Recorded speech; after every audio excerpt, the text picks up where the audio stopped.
everybody.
Is peace possible?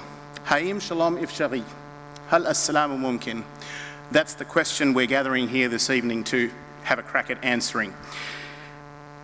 Welcome to the All Saints College in Perth for a never-before-seen interaction between the leaders and scholars of Australia's peak Jewish and Palestinian communities. Big round of applause for our panel, please.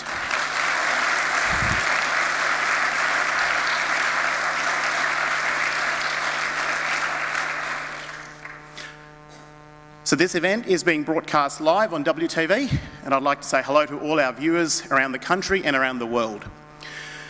It's not every day that we see members of these two communities sharing a stage together. It might well be a first, as far as we know our history. Let's hope that it's not the last. Now, I'm Sherry Sufi. Most of you probably know me already. I'm the Policy Committee Chairman of the West Australian Liberal Party. And on behalf of my team, it's my pleasure to be your host this evening. At the request of our school, I'd like to also acknowledge the traditional custodians of this land and elders past and present. The federal member for the electorate where we're having this event was not able to join us, but he has sent us a message, and I would like to play that for you now.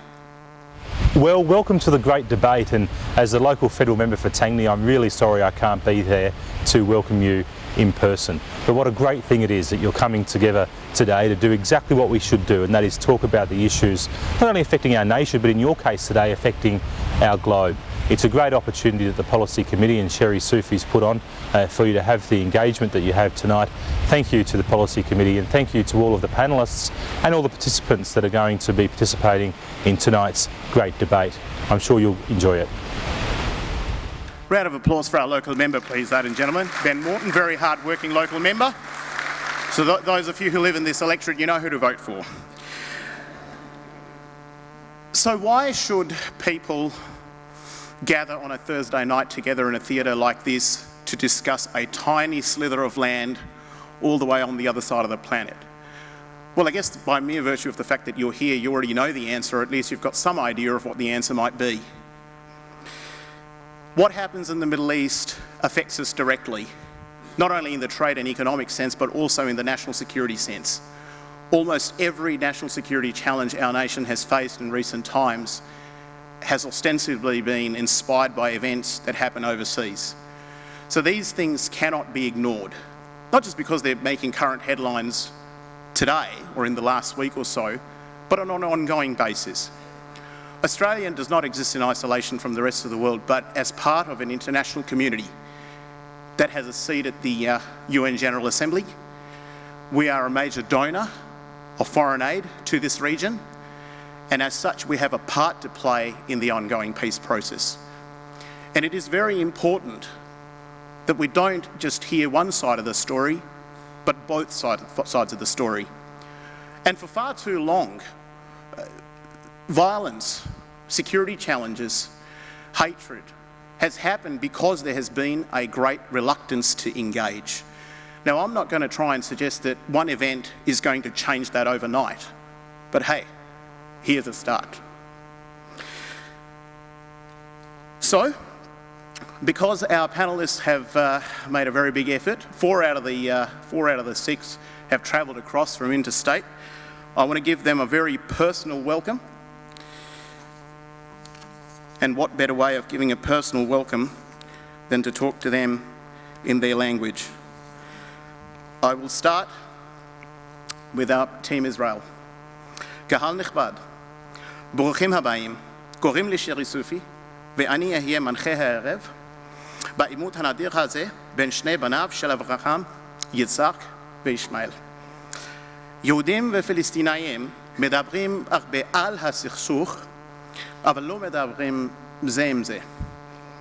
נתכנסנו כאן הערב כדי לשנות את זה. מטבע הדברים במהלך העימות תשמיעו דברים שלא תאהבו. על שני הצדדים לזכור שמותר להחזיק בדעות שנראות שגויות. לכולכם יש חופש ביטוי. כמנחה הערב, אוודא שהאירוע שלנו מתנהל על מי מנוחות בהגינות ובדרך ארץ. כדי להשיג שלום, עלינו להסיר את המחיצות, אז בואו נתחיל.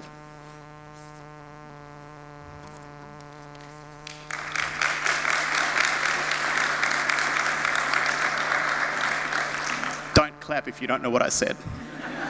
Sorry, I should have prepared subtitles, but next time. For Team Palestine, أصدقائي الأعزاء مرحبا بكم.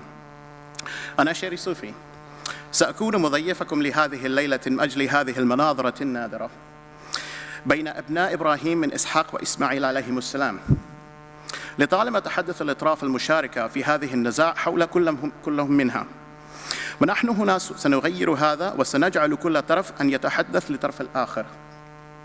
بلا شك خلال المناظرة ستسمع ما لا يتوافق مع رؤيتك الشخصية للموضوع، ولكن هذه هي طبيعة أي مناظرة.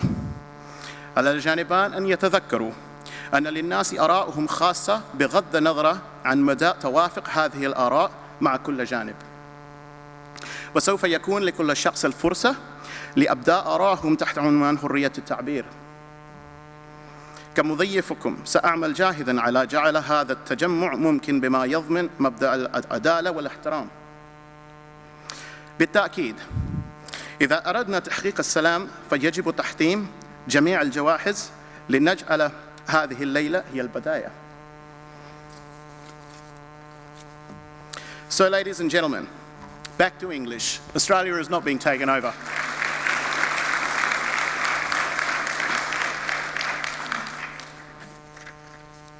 Our six panellists who will be tackling this question tonight, is peace possible?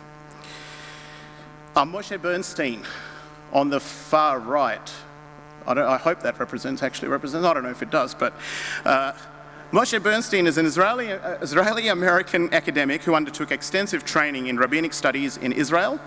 He speaks Hebrew, French, German, Chinese, bits of Moroccan Arabic and English. Round of applause for Moshe.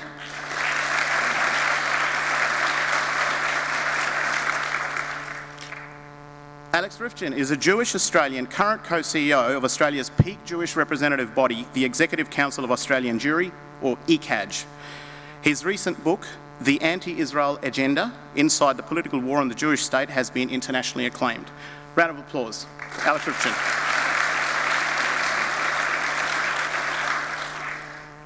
Navit Shchigel is an Israeli-Australian educator, activist, and an executive member of the State Zionist Council of Western Australia. She's fluent in Hebrew and English. Navit Shchigel.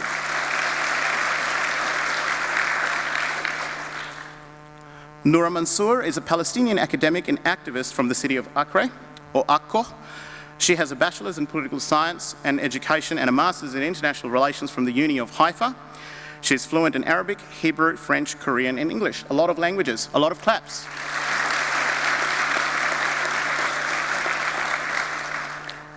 Samah Sabawi is an award-winning Palestinian author, playwright, poet, and Victoria University PhD candidate. I know what that feels like, not at Vic Uni though. And an advisor at leading Palestinian think tank Al-Shabaka. I don't know what that feels like either. She's fluent in Arabic and English. Big round of applause.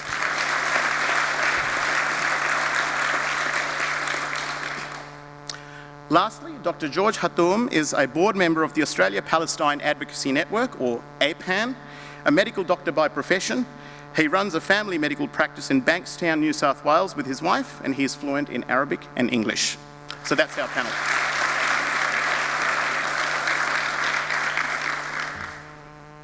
Now that we've introduced our panelists, ladies and gentlemen, what's going to happen in due time is we will be moving to a Q&A session, but before we do that, you're going to hear short speeches from the lead speaker from each side, which I'm told is Alex Riften from Team Israel and Noura Mansour from Team Palestine. Is that correct?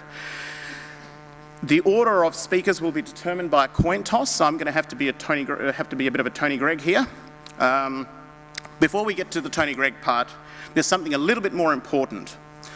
There's been a lot of discussion in the Liberal Party over the last 3 months about the making of this event, and we've had a diversity of opinions floating around, ranging from should we even have this discussion to, yeah, we can have it, but what the hell are we going to achieve? I can just say that the importance of this event can be gauged from the calibre of some of the people that have put their support behind this event.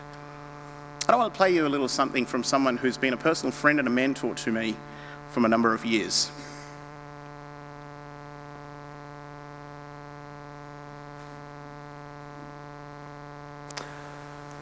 Well, Sherry Sufi, you've done it again. You've got together a strong panel of speakers and you've got together a big crowd to talk about a very important subject. Well, Sherry Sufi, peace in the Middle East, but in particular, peace between Palestine and Israel. It's a very important topic. It's a topic which has vexed some of our best minds, and it's a topic which Australia has had some involvement with over the years. Last year, we acknowledged the centenary of the famous charge of the light horse at Beersheba, and obviously later this year we'll acknowledge the centenary of the fall of Damascus, again spearheaded by Australia, by the light horse. Yes, it is important that we do what we can, each in our own way, to help bring a genuine and lasting peace to the world's most intractable conflicts. But we also have to acknowledge that we can only have peace if there is peace in people's hearts. We can only have peace if there is an acknowledgement of the rights of people and countries to exist. That, I think, is the foundation of any lasting peace between the people of Israel and the Palestinians. Australia has had a very strong position on this for many years now.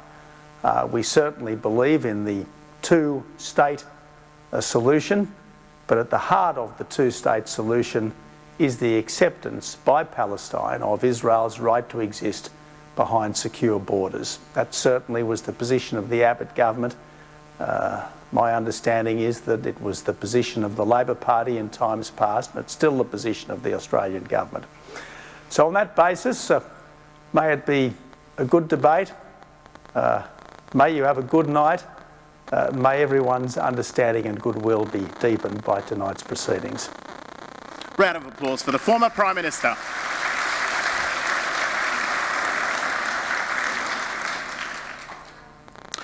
Rightio, now we're moving to the fun part.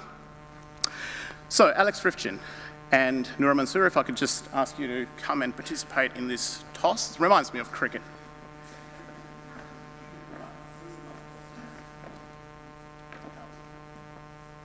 Tails? Noura calls tails. Okay. Dr. Hathum? It's heads. Alex. I'll go first. Alex would like to back first. Okay, Alex Riften, come to the podium.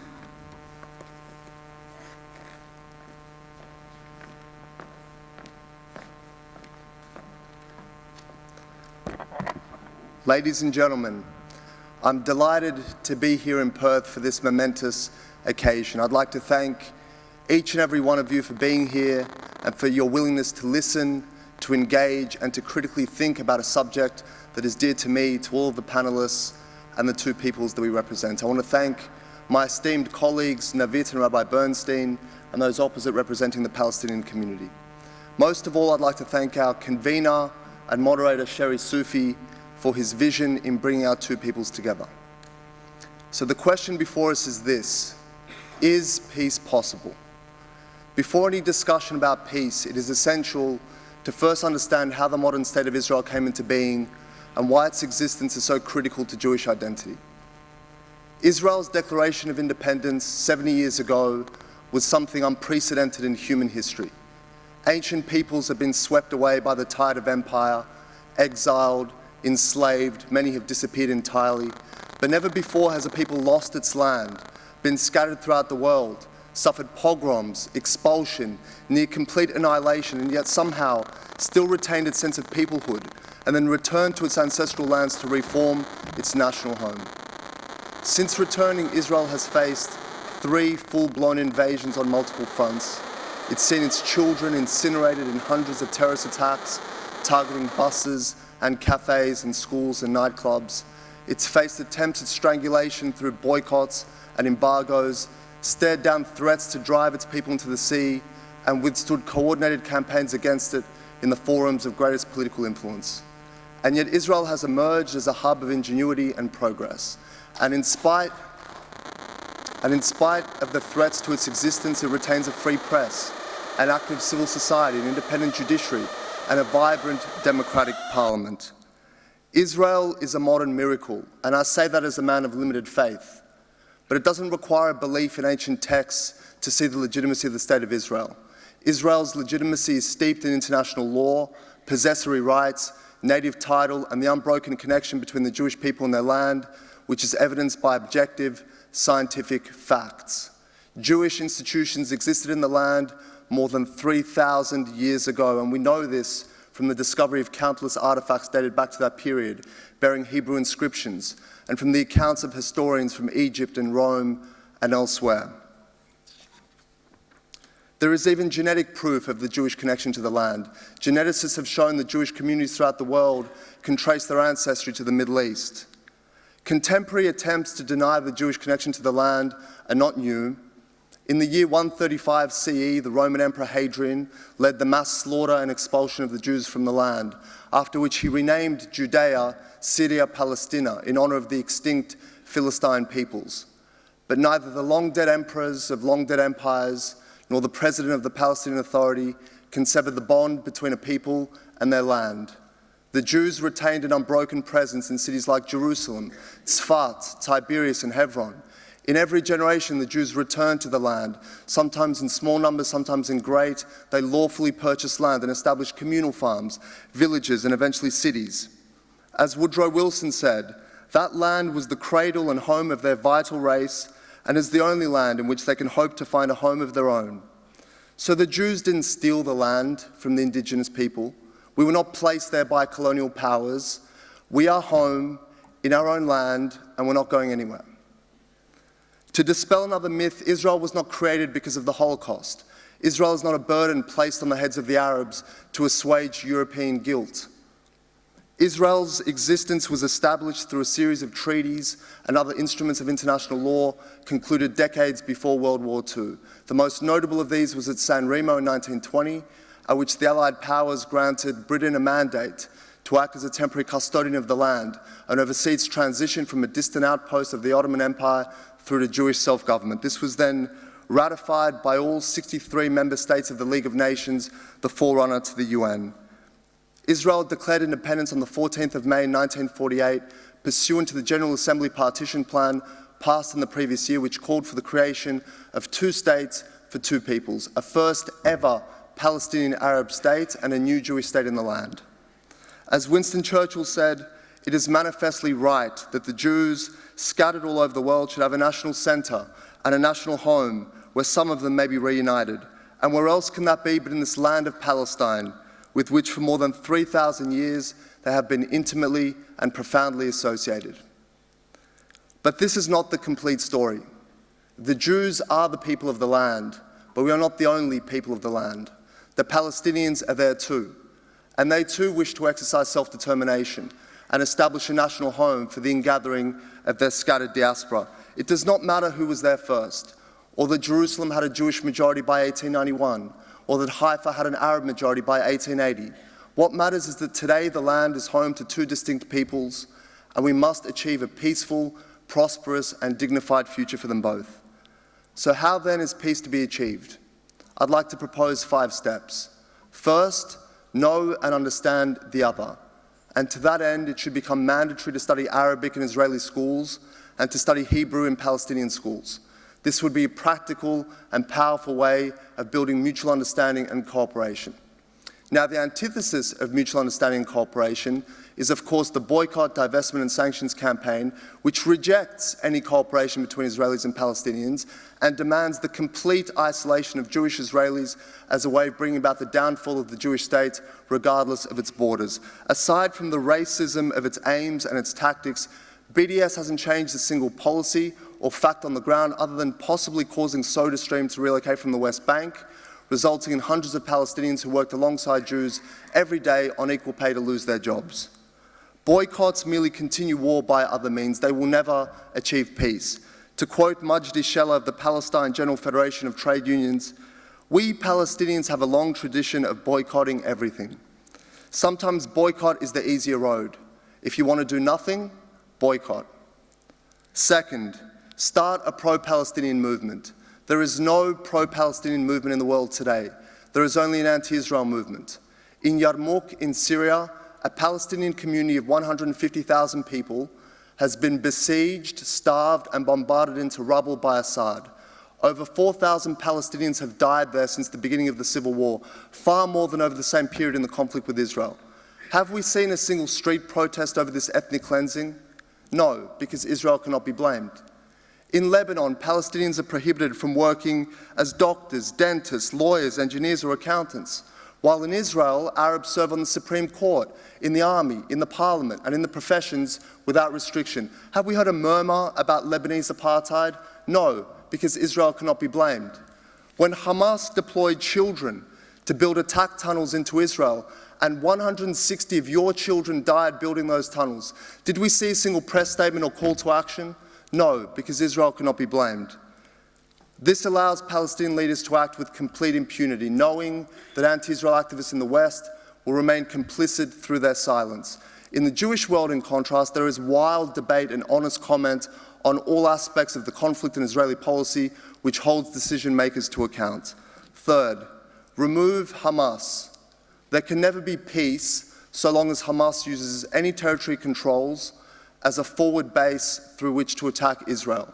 Now, the great challenge, of course, is that Hamas is more popular than its alternatives in Palestinian society. A recent opinion poll showed that if free elections were held for the presidency, Ismail Haniyeh of Hamas would easily defeat Mahmoud Abbas.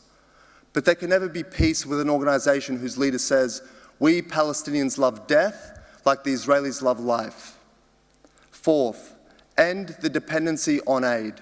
Palestinians receive $1.2 billion a year in foreign aid. They are by far the greatest per capita recipient of aid in the world, far more than Somalia, Congo, Ethiopia. Australians gave the Palestinians $44 million just last year. Now, I'm not opposed to this level of aid, though I do struggle to understand why the Palestinians are so much more deserving of it than other people. But when a technocrat like Salam Fayyad, the former Palestinian Prime Minister, wanted to use that money to build institutions to improve people's lives, to build a modern economy alongside Israel's, rather than being revered, he was denounced as a collaborator and a Zionist stooge, and that has to stop. The fifth and final point is this. In 2014, in a speech in Abu Dhabi, Julia Gillard said this: "I am convinced that the key to peace is a simple statement by Palestinian leaders that they accept Israel as a Jewish state. Once that is stipulated, then virtually everything else can be successfully negotiated because Israel's existential identity is secured." This has never been a conflict about the blockade of Gaza or settlements. Gaza was blockaded in 2007 after Hamas took over. Settlements began to appear in 1967 after Israel's victory in the Six-Day War. But the rejection by the Palestinians of a two-state solution, the violent attempts to drive the Jewish people from their land, began many decades before. Because for the Palestinians, this has never been a conflict about land or between two competing national movements. This has been a war to eradicate any autonomous Jewish presence in the Middle East and replace it with a 23rd Arab state. For there to ever be peace, we have to recognize the legitimacy of the other. So I would like to take this opportunity to, in my own name and on behalf of the Executive Council of Australian Jewry, to recognize the right of the Palestinian people to a national home in the lands in which they live. Israel is not an aspiration. It has existed as the Jewish homeland for 70 years. Recognizing that should not be difficult or controversial. So I call upon my friends opposite to reciprocate, and just as I've recognized their rights, to recognize the rights of my people to a Jewish homeland in the land that is now Israel. Thank you very much.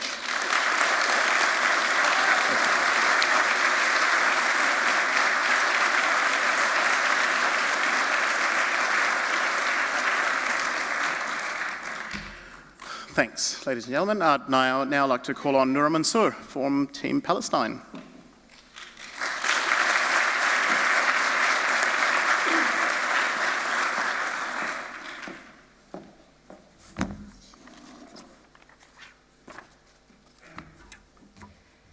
I'd like to welcome everyone here tonight and thank Mr. Soufi for organizing this event. Pretty sure it wasn't easy, but I can see that you managed to secure for yourself a very capable panel on both sides. To start, I would like to acknowledge the traditional owners of the land we stand on today, the Noongar people, and pay my respects to their elders, past and present. It is important, after all, that we acknowledge our elders and history in order to learn from it. Now, allow me to share some of my personal history with you. I was born in Akka. Akka is a beautiful coastal city on the Mediterranean. It has been inhabited for the last 4,000 years. For the last 4,000 years, my city has been continuously inhabited. And it has been governed by many various different cultures.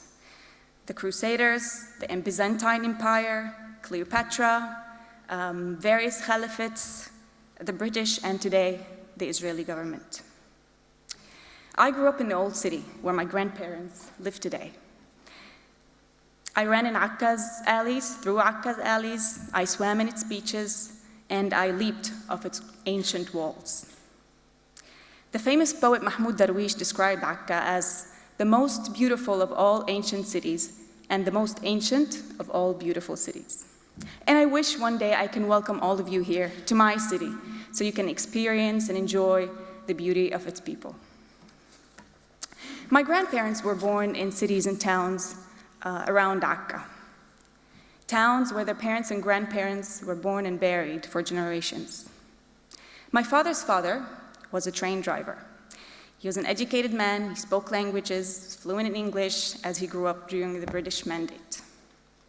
He and many others, during the Nakba events in 1948 and the establishment of the Israeli state when the Zionist militias purged his cities, he and many others sought refuge in neighboring cities near Akka. He was separated from his family as they were amongst those who were loaded on ships and boats and pushed into the ocean. And those of them who survived are counted today amongst the 6 million Palestinian refugees living in refugee camps. My grandmother would not talk about the Nakba, the days we lost everything, but she would talk about the times before that. You have Jewish uncles and aunts, she would tell me.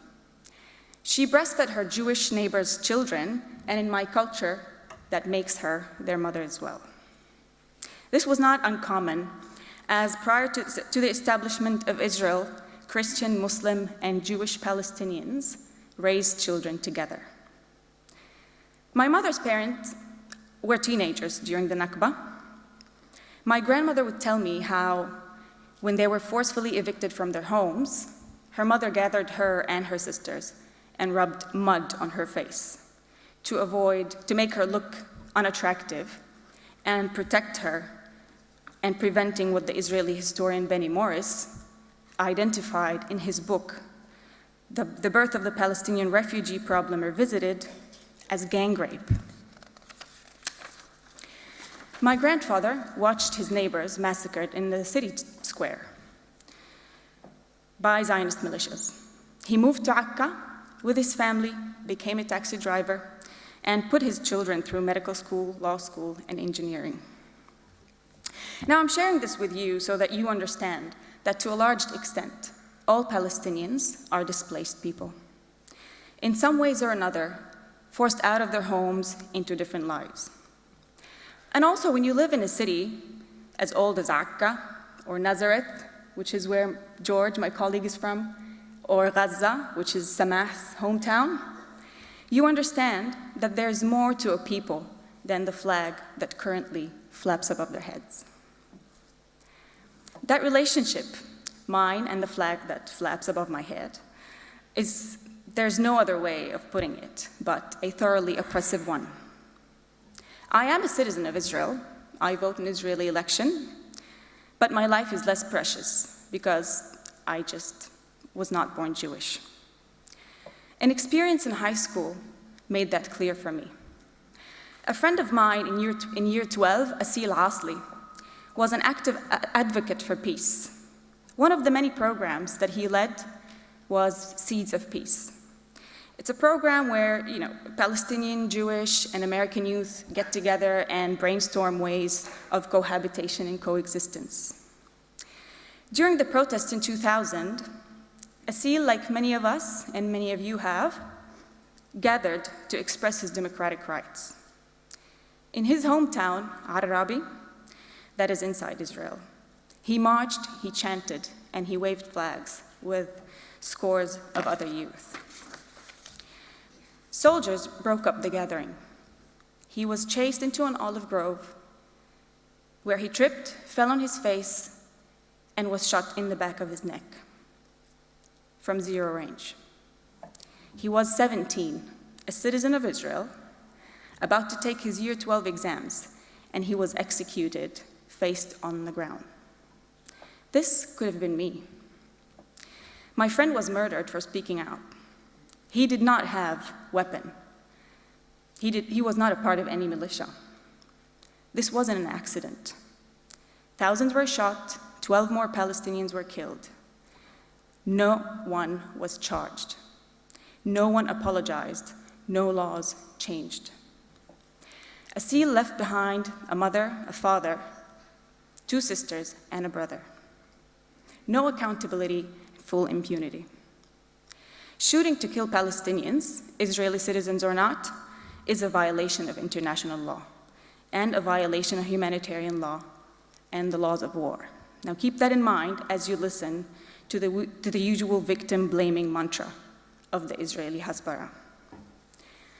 Since the end of March, Palestinians in Gaza have been massacred as they demonstrate for their right of return to homes they were forcefully evicted from in 1948, a right recognized by the UN, Resolution 194. After all, 80% of Palestinians in Gaza are refugees, whose roots are traced back to cities within Israel today. In the last 6 weeks, Israeli army has killed over 100 Gazans, including an 8-month-old little girl, and injured 10,000 people. Gazans are also marching to remind us that the over a decade-long Israeli siege on Gaza is illegal, inhumane, and immoral. 1 million men, women, and children trapped in what has become the largest open-air prison in the world. Every couple of years, Israeli leaders carry out a major military operation with their cutting-edge military hardware. Laser-guided cluster bombs, building busters, white phosphorus, against a population that cannot import shampoo without Israeli permission. In the summer of 2014, Operation Tzuk Eitan killed 2,200 people and maimed thousands more. 2,200 people. That's 5 times more people than would fit in this room. 80% were civilians. 500 of those murdered were children. That's 1 dead child for every one of you here tonight. Again, no accidents, and as the Israeli army confessed in a tweet on social media, purposeful, targeted, and surgical murder. We've also seen the shoot-to-kill policy in the West Bank and Jerusalem, even caught on camera multiple times. In Hebron, Abdel Fattah Sharif, 21 years old, was shot in the head as he lay injured on the ground. The shooter, Elor Azria, who the Israeli defense minister called a patriot, was released from prison after serving only half of the time he was sentenced for, while a 17-year-old Ahed Tamimi is left to languish in prison for slapping a fully armed soldier.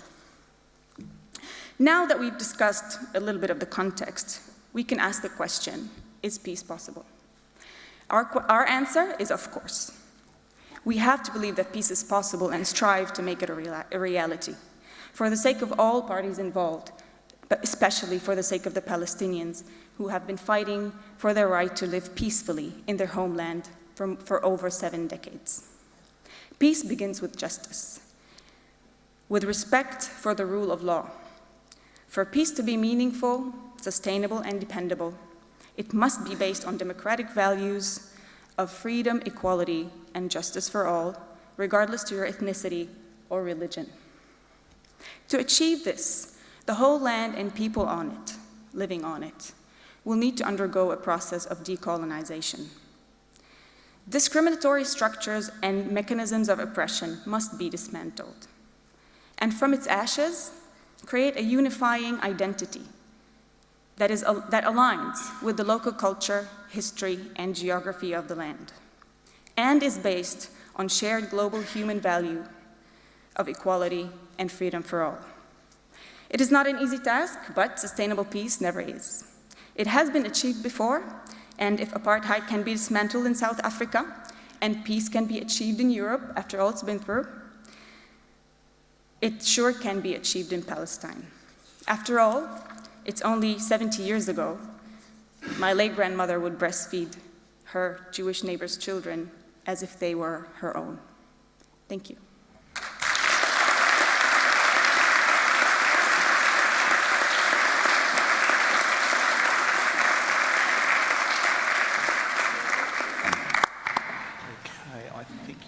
This one, is that correct? Or unless you have a lapel. Is this good enough? Are you able to hear this? Right? Okay. Okay, just thank you very much, Nora, and thank you, Alex, to Team Israel and Team Palestine. We're going to move straight over to the Q&A session, which is sort of the heart of this debate. Now, in terms of how we want to approach this, And before we do, I also want to quickly just acknowledge some of the people we didn't acknowledge before, all the Rabbonim, all the rabbis, especially Rabbi Freilich, and I understand his wife Aviva is here as well. Shalom, hello. David Honey, the member for Cottesloe, the replacement for the last Liberal leader, hopefully a future Liberal leader maybe, who knows. All members of the Liberal Party State Executive, all members of my policy committee, one and all, welcome aboard. And forgive me if I've missed anyone. It wasn't deliberate, I can tell you. Okay, the way we want to approach this is we want to divide this conversation into, we want to have a two-theme solution here, into two themes. So the first theme, we want to focus on what caused this problem. So let's go through a little bit of history for the benefit of the members in the audience that are not aware, and we can get some opinions at this panel.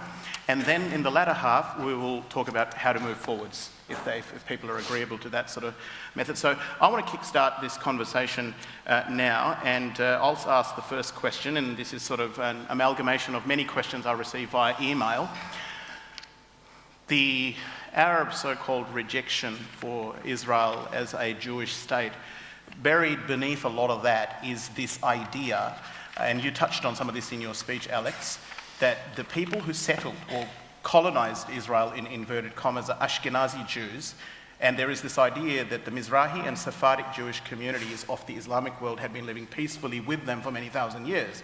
And so their opposition is not so much to Judaism or to Jews, but more so to the particular blend of atheist Ashkenazim who settled Israel. Can we start with Rabbi Bernstein on that one? All right. There's certainly truth to the fact that Jews in the Arab countries suffered far less than they did in Christian lands. Far less? They suffered far less. They had a better status because it was stratified. They were dehimi, they paid special taxes, they had to wear special clothes, their synagogues had to be smaller than the mosques, but they did fare better.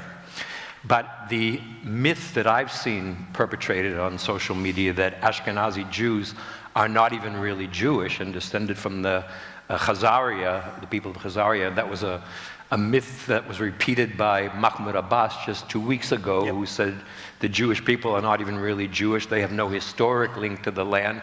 And indeed, he also added that their money lending was the cause of Hitler's campaign of extermination.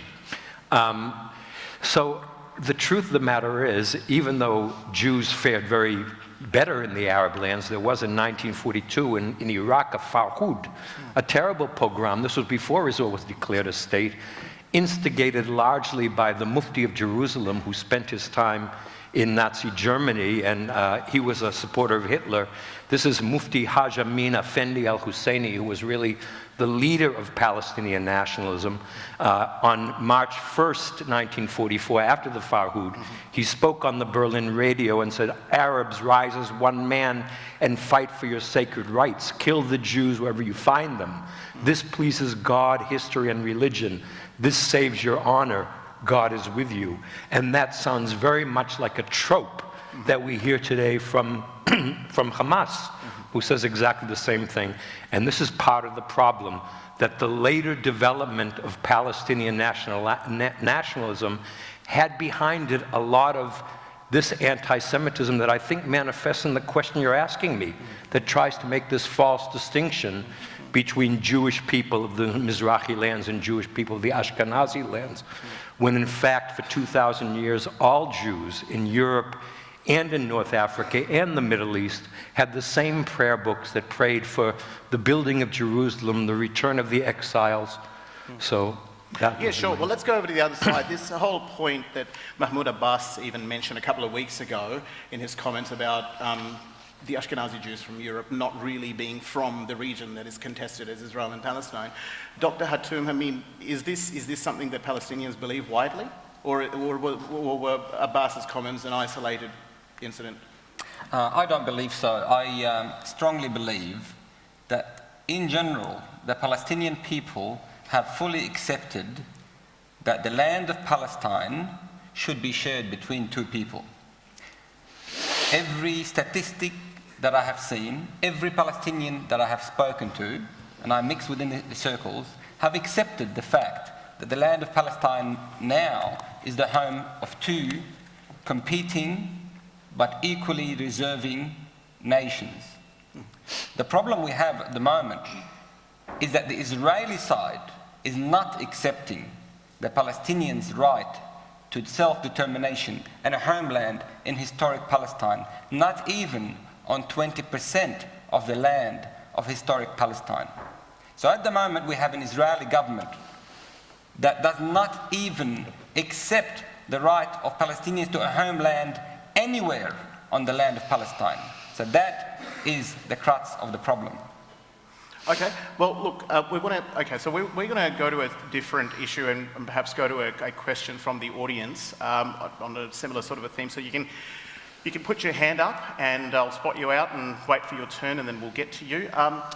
Now, I believe we have two roving microphones with Amelia on the right, to my right, and Harrison to the left. If you can just put your hands up. Gentleman in the front here, Harrison, if we can get to him.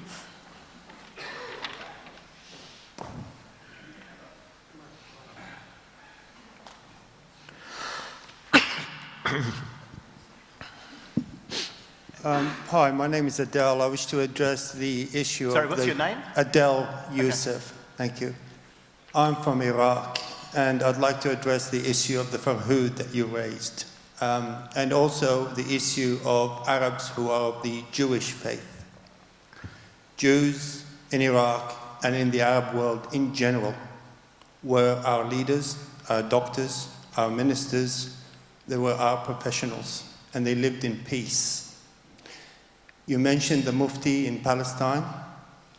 When news was coming to Iraq of what the Israeli gangs were, the crimes they were perpetrating, the murders, the slaughter, the rape, the pillage, people, yes, turned on the Jewish neighborhood. Shame.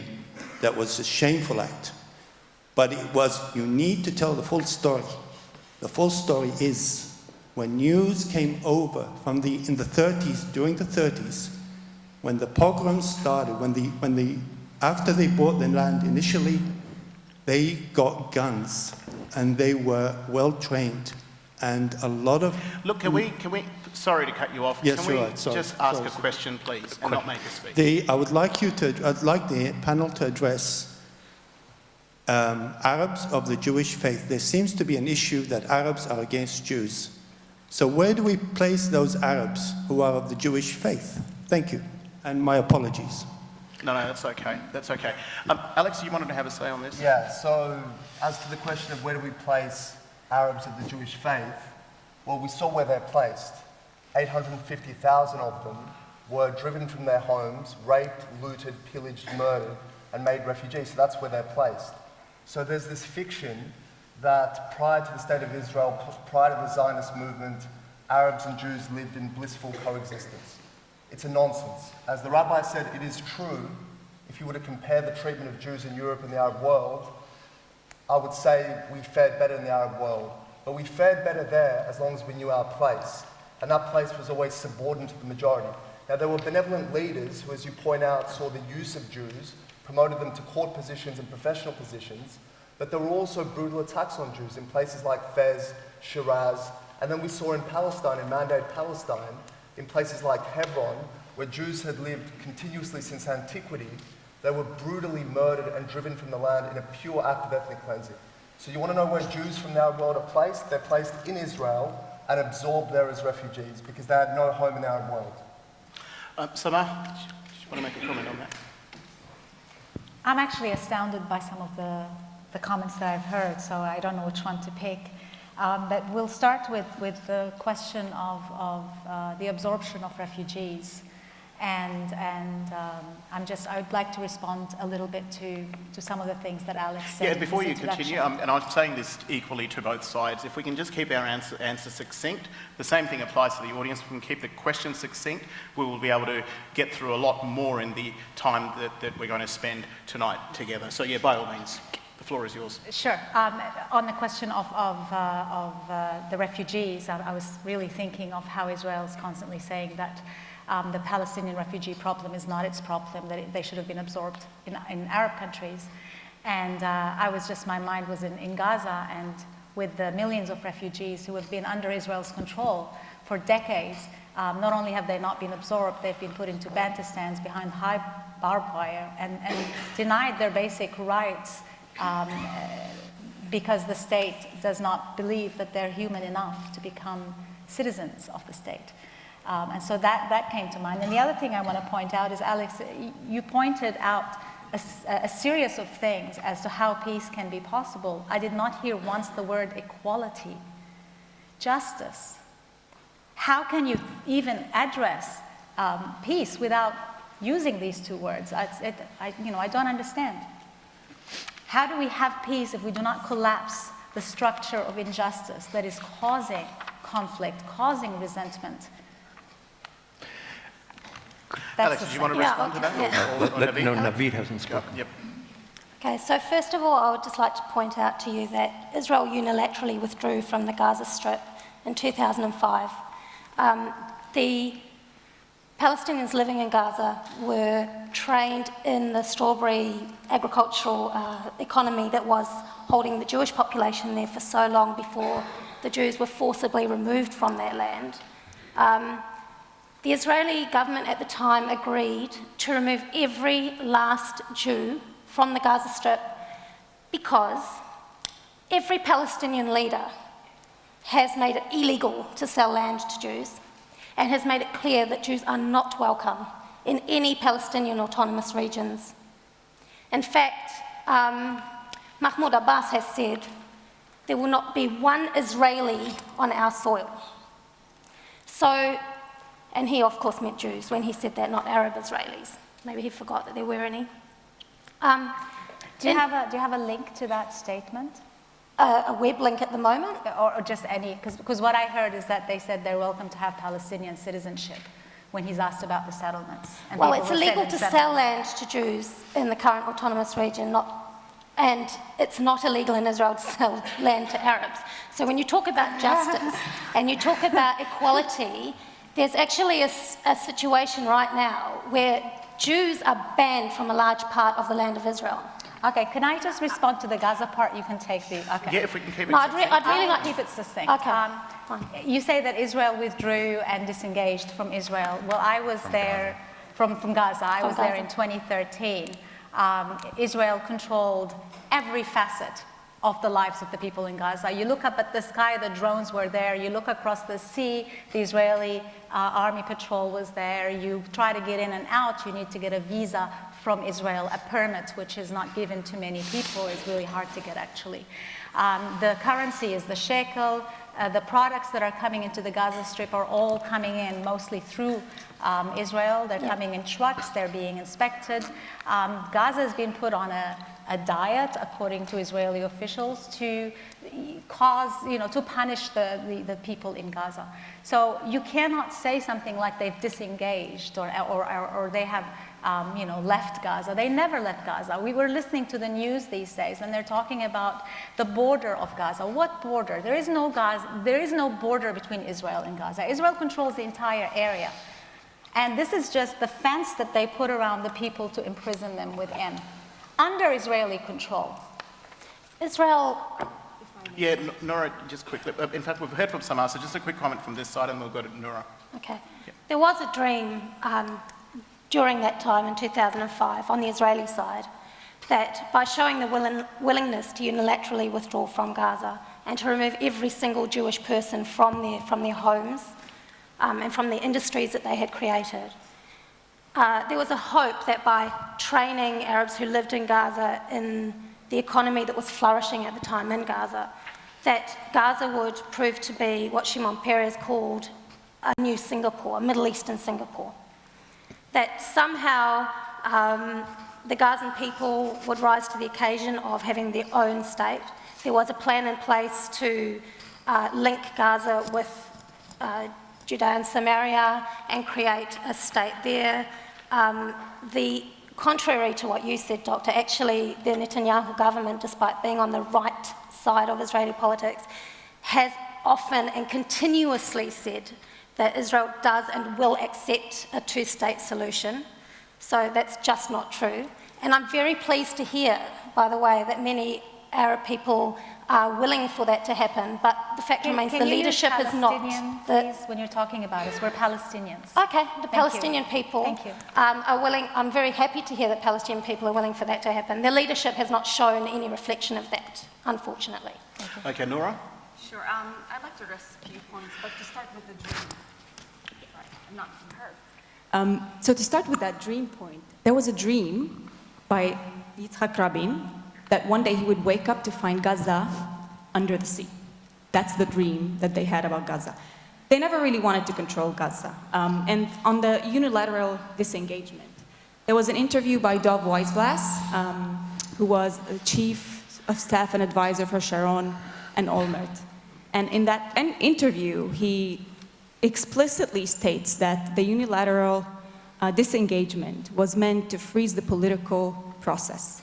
It was meant to delay the peace process and to stop the whole negotiation process so that they won't have to make any commitments. Because once you get onto that negotiation process, you'll need to make some kind of compromises. So that is an interview in Haaretz, and I'm happy to quote further if needed.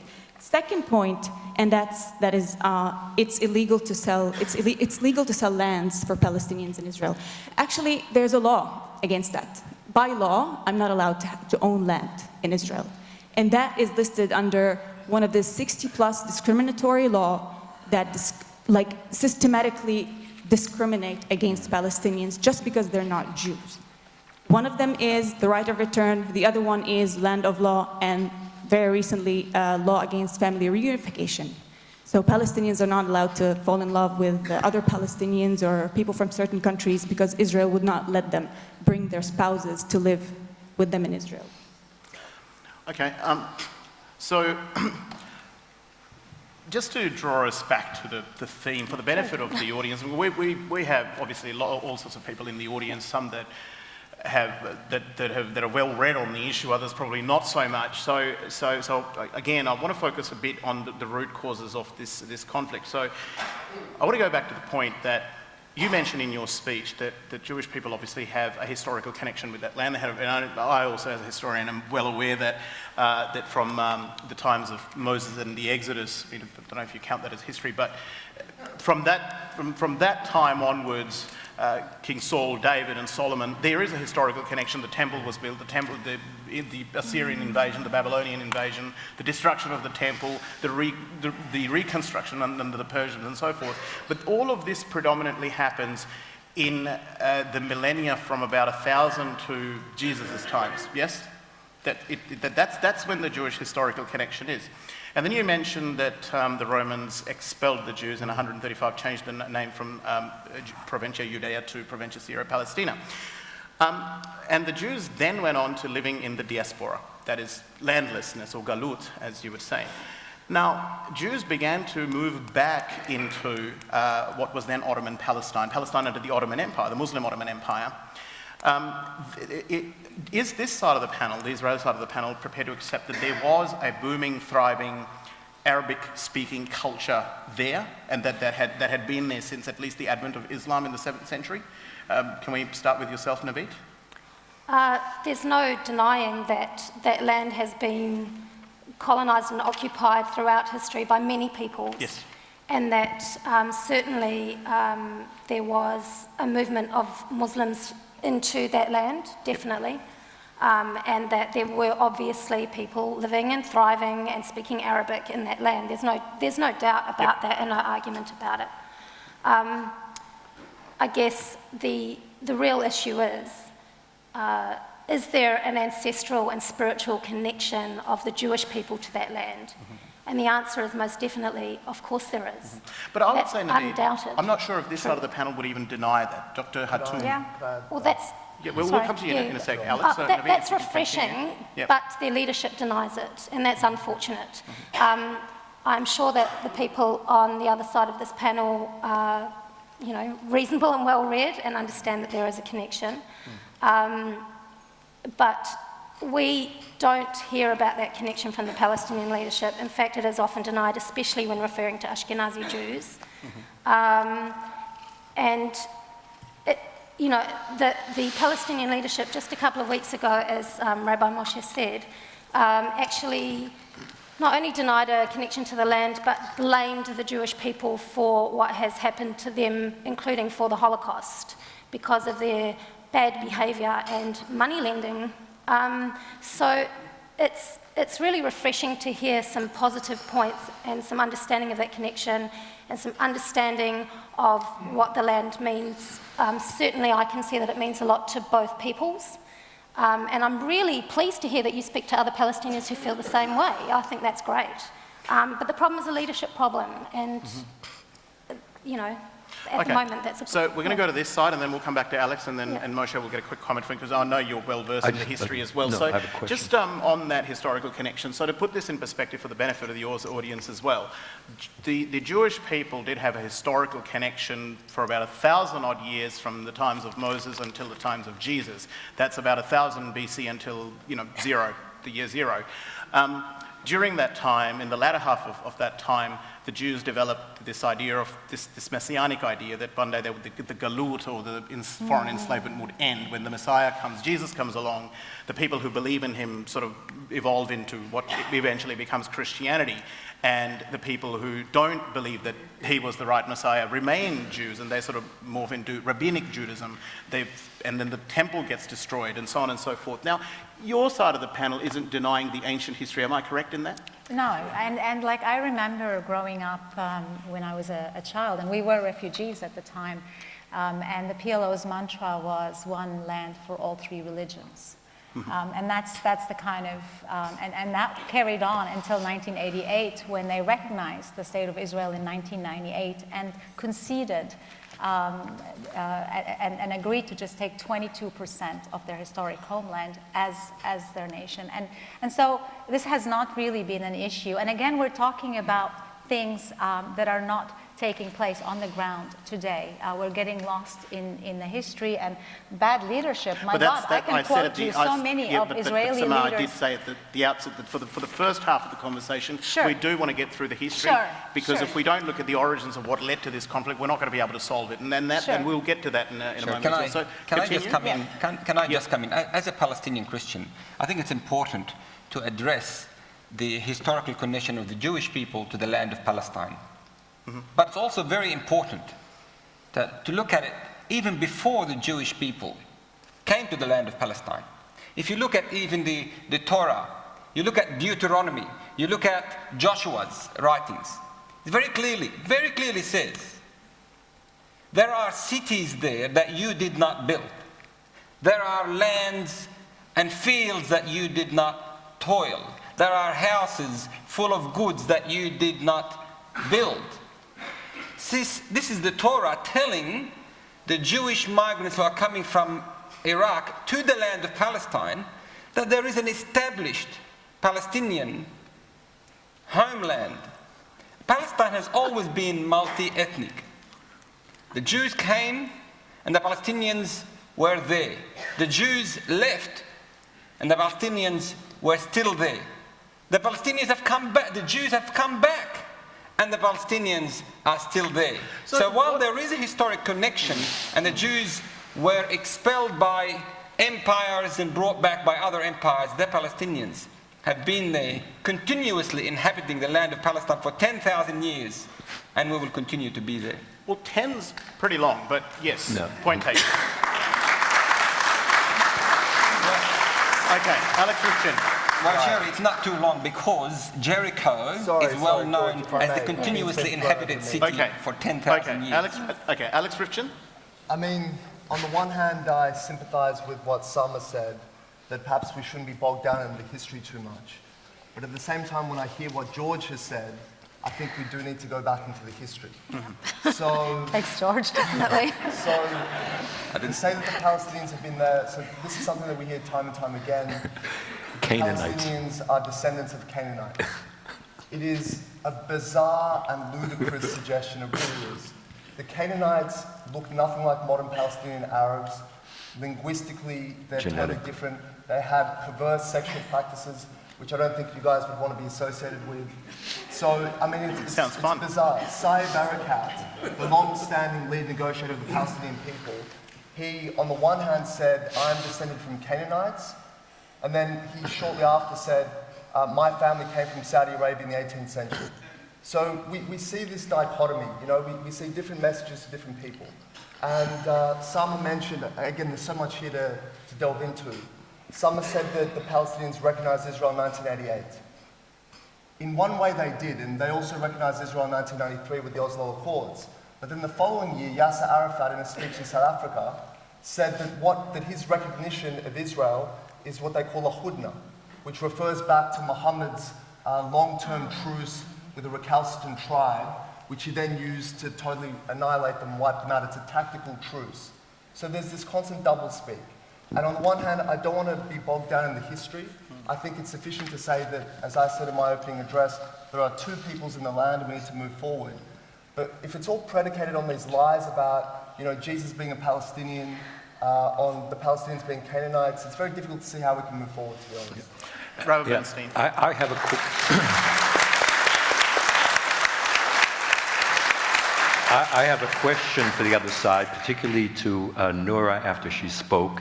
And I think it's vital to understand this question to really get to the essence of the debate and to what Prime Minister Abbott said in the beginning, that there has to be a recognition of both peoples.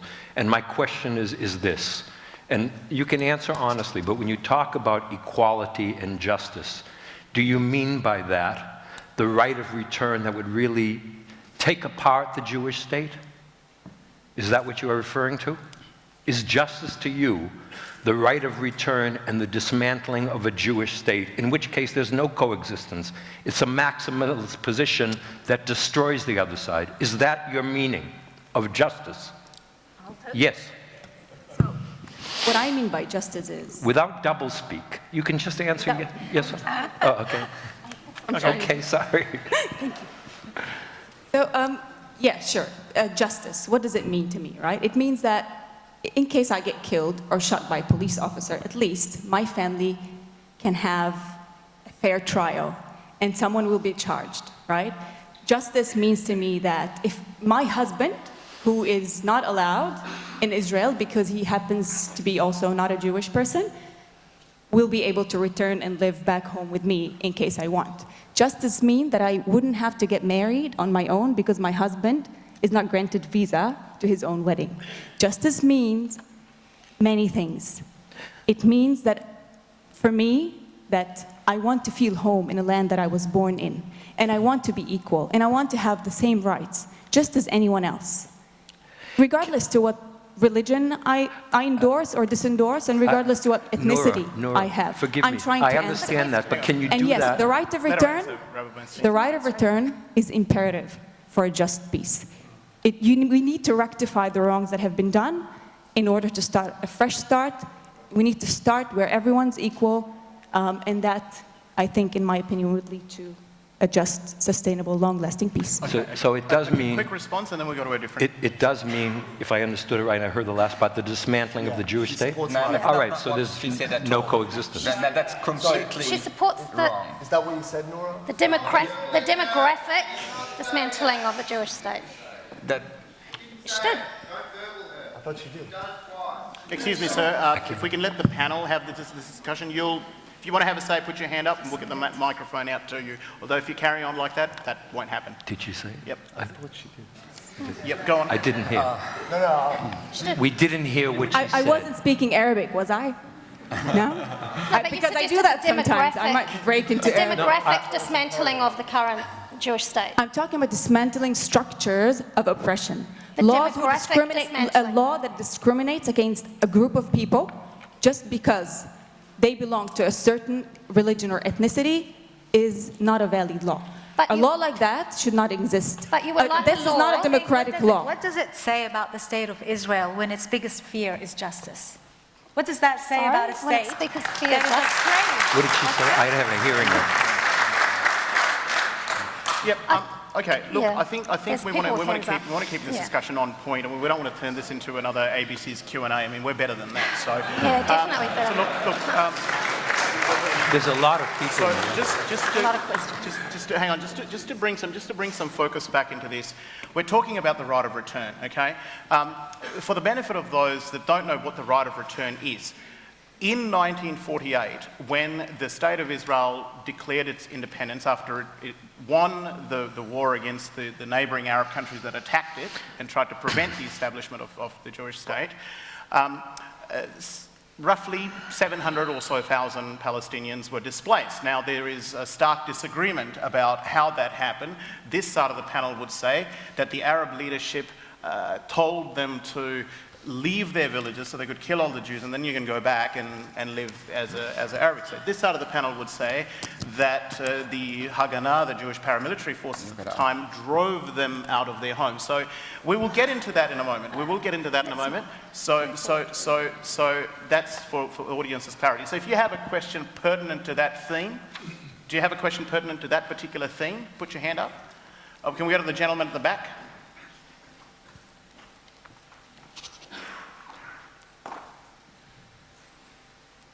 Good evening, everyone.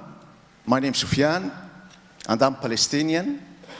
Sorry, your name is? Sufyan. Oh, right. Yeah, but remember your name from the RSVP list. The respectable panel give the right to the Jews to return to Palestine, but they deny why, this is my question, why do you deny, or the Israelis, or let me differentiate one thing, between Jews and Zionists.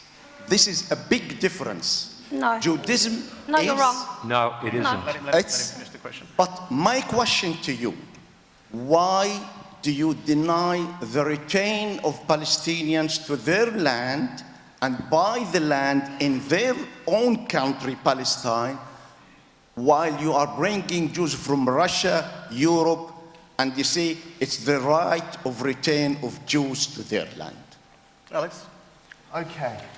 So firstly, about this right of return, because there's a right of return for Jews to migrate into Israel, and there's a claimed right of return for the descendants of Palestinians displaced in the 48 war, who want to return to their former homes, their ancestral homes, in what is now Israel. So firstly, as to why I'm able to take up Israeli citizenship as a Jew, why I have that right of return. Many countries in the world, nation states, determine a migration policy which preferences people of the dominant ethnic group. So Israel is the national home of the Jewish people.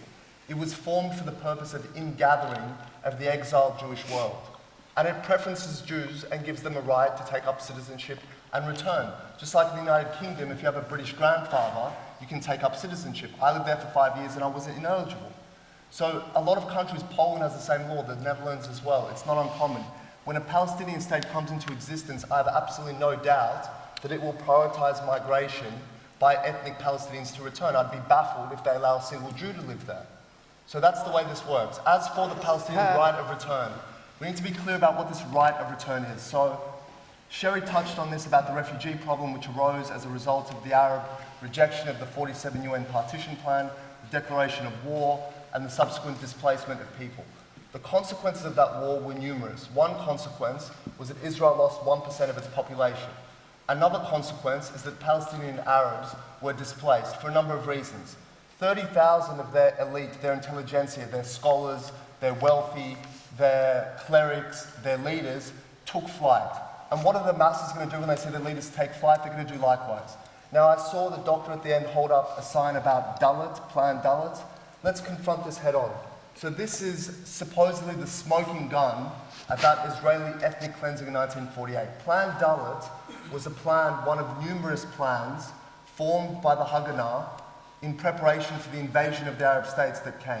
Can you explain for the crowd's benefit what the Haganah is? The Haganah I think maybe we should say something here. Yeah, no, you'll get your turn. You'll get your turn, turn, definitely. We'll wrap that bit. Explain what the Haganah was, finish your point, and we'll go to this The side. Haganah were the Jewish defense forces in the time before the creation of the State of Israel, what later became the IDF. And basically the plan said that those Arab villages that remain passive, that don't carry out attacks on on Jewish civilians and their soldiers, will be left totally alone. And that's why there are Arab communities in the Galilee, in places like Abu Ghosh. But where there are attacks launched against Jewish civilians, actions will be taken. Now, this is what happens in war. War is an unfortunate thing. The solution that I propose is don't start wars. And when you start them, don't lose them. There are consequences to starting war after war after war and losing them. Okay.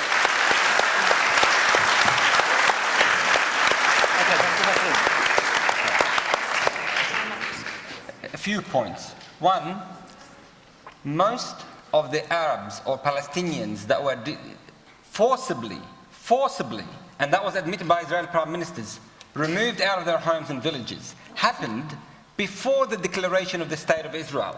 That is before the 14th of May 1948. 440,000 Palestinians were displaced, most of them forcibly, including my very own grandfather, who was placed on a boat in the port of Haifa, where he used to work. And in the mayhem of 1948, my grandfather and grandmother took half their children with them. They couldn't find my two aunties, who were left behind in a small village near Haifa. And they still live there till now. My grandfather and grandmother, my father and his sister died, having never seen their siblings or their kids again, because the State of Israel has racist laws that stops Christians like my family from going back to their home. My grandmother died with the key to her front door of her house in her bosom, not allowed to exercise her right to even visit, let alone to return to her home. Where is the justice in that? And of course, as Palestinians, we say we want the right of return. But that does not in any way negate the right of Israel to exist. What we want is equality. What we want is basic human rights. The current state of Israel has 93% of the land exclusive use for the Jews. A Christian who, like myself, from Nazareth, 500 years I've got the family tree from Nazareth, could very well have been Jewish from 2,000 years ago. Jews in mass converted to Christianity. Just because I believe in Jesus as my Lord and Savior and be a Christian, I am treated as a second-class citizen. I am denied my basic human rights. I am not allowed to exercise my right of return. But somebody who was, for whatever reason, in Poland 2,000 years, has the right to return to my home, to my family's home. Where is the justice in that? Unless we have justice, we cannot progress to talk about peace. So if you want to talk about peace, let's talk about peace. But peace with justice, peace with equality, peace with respect for human rights. Not just peace on Israel's terms, while Israel takes apart piece by piece Palestinian land, takes apart piece by piece every shred of humanity that we Palestinians hold on dearly. 70 years we have been displaced and not allowed the most basic of human rights. I say enough is enough. We want to talk about peace, let's talk about peace. Okay, I'd like to talk about peace. Okay, well, we're going to have a, can we just, George has had a say from this side. We'll just have a quick comment from Naveed and then back to yourself, Seba. Okay, yep, quick comment. It's very difficult to talk about peace predicated on lies. I am sure that your family went through tough times in war. My family have also been through tough times in war.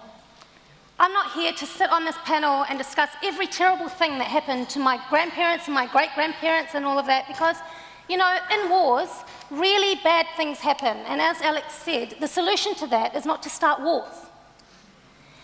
It is true that your grandparents were in Haifa, and it may or may not be true. I don't know, like, honestly, I find so much of what you say so bizarre that they are not allowed to return. They certainly would be allowed to return to Haifa, I imagine, if not to their own ancestral home. But in a war, people are displaced. And the idea of a right of return being specifically to the very house that your grandparents and great-grandparents left is ludicrous. There's not a refugee population in the entire world that ever talk about such a thing or have ever had such a thing offered to them. for the kinds of right of return that you're talking about, that is the demographic destruction of the state of Israel as a Jewish country, and you know it. Okay, we'll move on from this. Just a quick comment from Samar. Quick comment, and then we'll move to a different. Okay, so I just find it really strange to hear our co-panelists here talk about the Jewish law of return, and the idea that Jews after 2,000 years can return to their homeland while acknowledging that we have aspirations in the land, yet deny us after only 70 years our right to return and say that it's unreasonable. It's not can I, Sherry, can I? Okay. Look, Rabbi, we're going to have to move on. Otherwise, we'll just get bogged down in this particular issue. I think we've covered the right of return. We need to move on to a different issue. Okay, so can we have someone from this side? Harrison, just gentleman up there.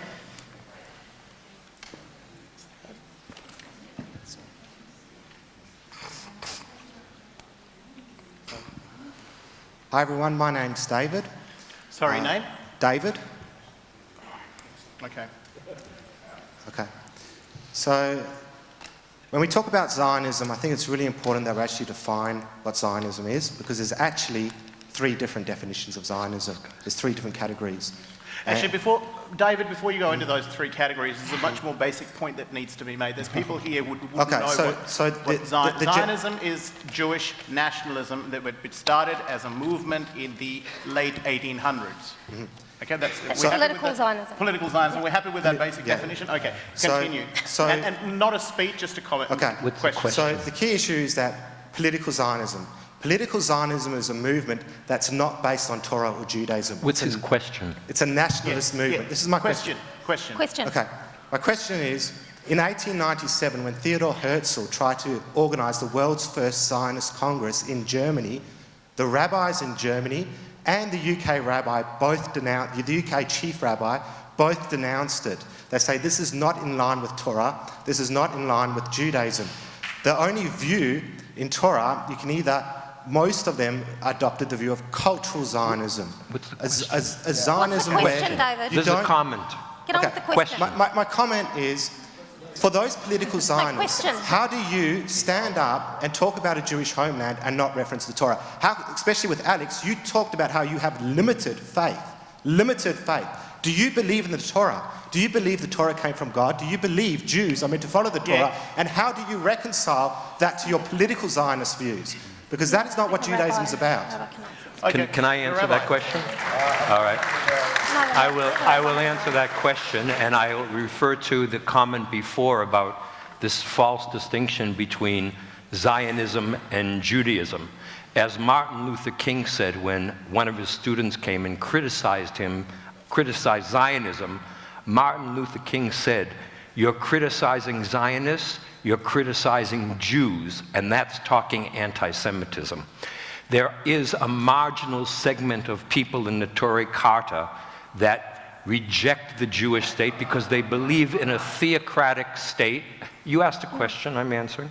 A theocratic state when the Messiah comes where he'll be the Prince of Israel and rule the people. It's not unlike a Jewish version of the Shia idea of the Mahdi coming and taking over the world. That's what a very minute group says. Someone else talked about the Hasidic Jews, maybe it was George, that they are anti-Zionist. I studied 10 years in a Hasidic academy, the Tzanz Klausenberg Academy in Sfat.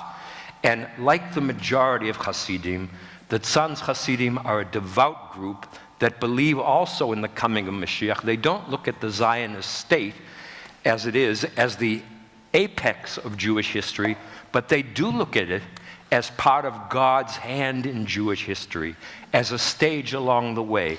And in that regard, the Klausenberger Rebbe, who was in his day a respected rabbinical authority, he built a kiryah, a Jewish village with a hospital called Kiryat Sanz, Laniado Hospital, that serves not only the Hasidic community, but the Jewish community, the wider Arabic community there in Israel. And so, without being a flag-waving Zionist, there's a great number, a vast majority of Torah Jews who accept that God has a hand in history, and even in his wondrous ways that he can work through an atheist movement founding the State of Israel, is provided protection for our people. So when you talk about Torah scholars, you are talking about a tiny minority compared to the vast majority of Hasidic, Orthodox, modern Orthodox, conservative Reform, who do believe that the State of Israel is not the final messianic dream, but it is a vision along the way that's provided protection, surety, and comfort to vast numbers of Jewish immigrants. Thank you. David, we're going to move on to, sorry mate, we're going to move on to a different issue now. So, gentlemen, the young bloke in the, at the back there, the blue shirt, has had his hand up for a while. That one there. Your name?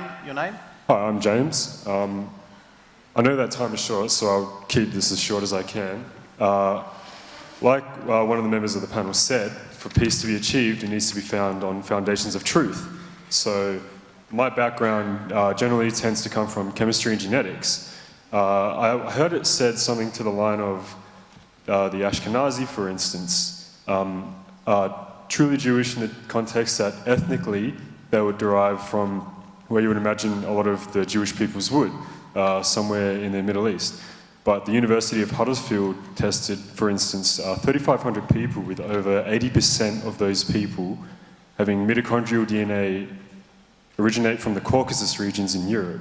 So where do you get the statistics, or where can you point me towards to read any sort of reference that Ashkenazi are the same ethnic group as, say, Sephardic or many of the various other Jewish groups? And secondly, demographics is destiny, as Alex said himself. If Palestinians were the majority, it would logically follow that legislation would be put into effect to help Palestinians maintain that majority. So that's where I get the idea that demographics is destiny from that argument. So is Israel sum up then... the question, mate? That'd be Sure. Is Israel then, by proxy, an ethno-state?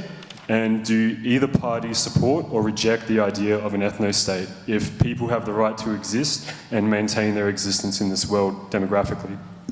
So what I've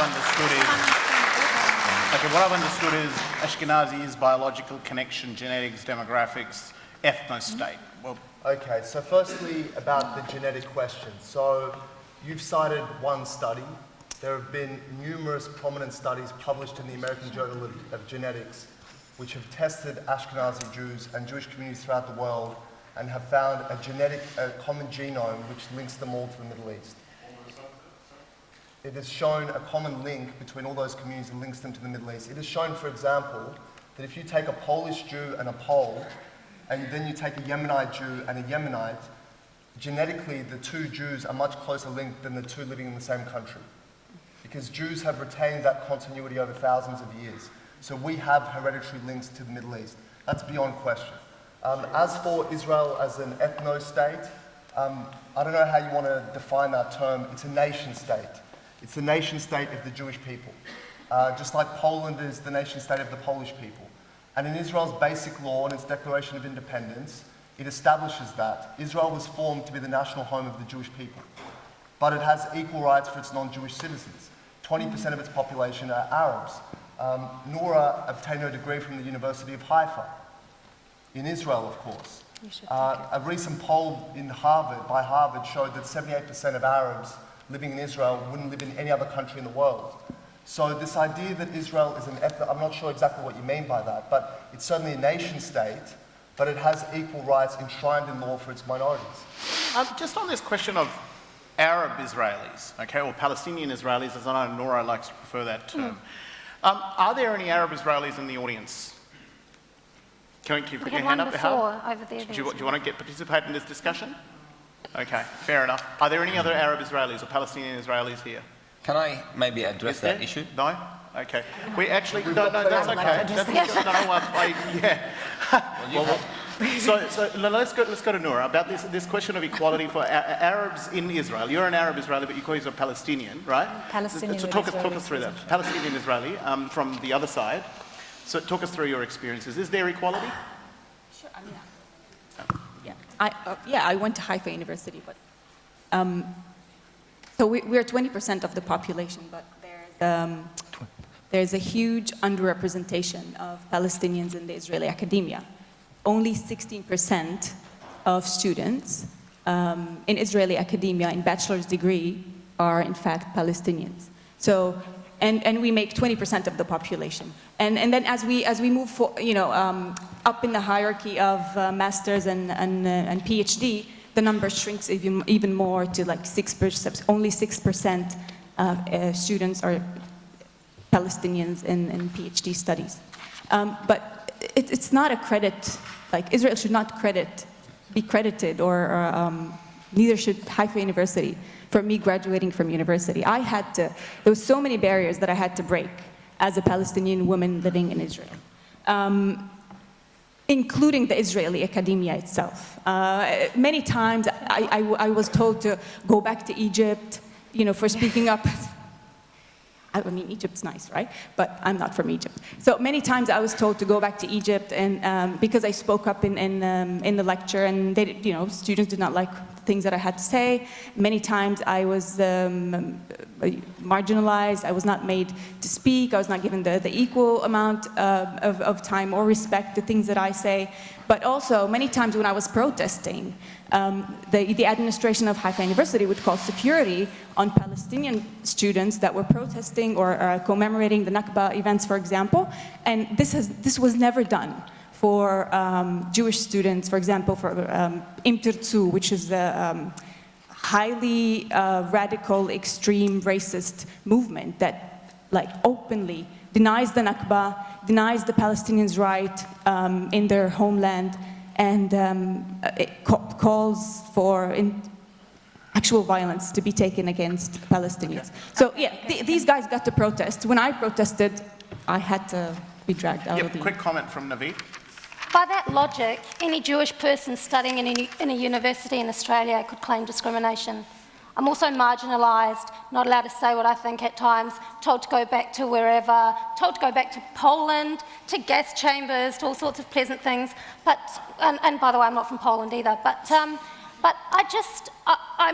kind of wondering, I mean, you say that you went to a university in Haifa, and that when you demonstrated against the state of Israel, they called security, and that to you was discrimination. I'm just interested. This would have never happened to Jewish students, unless they were protesting with us, which there were many of them actually. But, yeah. Okay, we're going to, hold on, we'll get the microphone. We'll go to Steve Lieblich. Can we go to Steve Lieblich first?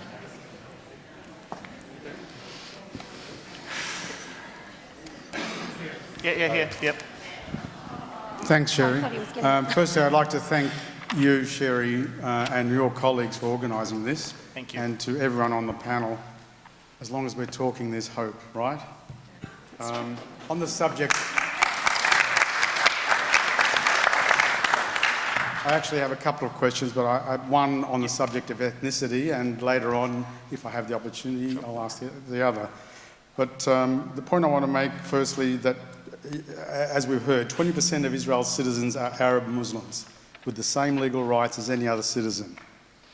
However, as we also heard earlier, virtually all Jews have been expelled from Israel's neighbouring Arab nations. UN figures say around 856,000 of them since about the 1950s. And now, today, the Palestinian Authority demands to have territory which is ethnically cleansed of Jews. Abbas said, not a single Jew will be in our land. So, my question to the panel is true peace possible while Jews are rejected as a minority of permanent residents in all the Arab nations surrounding Israel? Okay, well, before we go, we'll go to this side, but again, for the benefit of the audience, what Steve is talking about. Steve's talking about what's often been described as the reverse Nakba. So there was the 700 or so thousand Palestinians that were dispossessed off their land after the Israeli War of Independence in 1948, and about a figure close to 800 to 850,000 arguably were also expelled from Arab countries, from Morocco, Libya, Tunisia, Egypt, Iraq, Iran and so forth, Yemen also, into Israel. Now there's competing perspectives on this. This side of the panel would say that those people were expelled from the Arab countries and then taken into Israel and made citizens, provided a safe sanctuary overnight. That side of the panel would say that they weren't actually expelled, that the Ben-Gurion asked them to come on in because now, after 2,000 years of galut, you've got a Jewish state. No, well, regardless of whether you agree or disagree, there are competing perspectives on this, and that's part of the reason why we're having this debate. So I want to go with that caveat added, because otherwise if we don't put these footnotes in, a lot of you are just going to be sitting there just going, oh yeah, well, it sounds like a lot of words, but not really sure what the hell the Nakba is or the reverse Nakba is. So now you know, answer. Okay, so look, I'd like to take this on because I'm finding it very uncomfortable to be so focused on ethnicities and religion. I thought that we were beyond this. As human beings in this century, I thought we were beyond ethnocentric states, and yes, Israel is an ethnocentric state because it privileges its Jewish citizens above the other citizens because it defines itself by its very definition by ignoring the indigenous population of the land. I would like to think that the Arab countries who have Jewish populations do their utmost to protect these populations. And if they have people who left, wait a minute. No. You're asking us our opinion, so I'm here to offer you this without you laughing.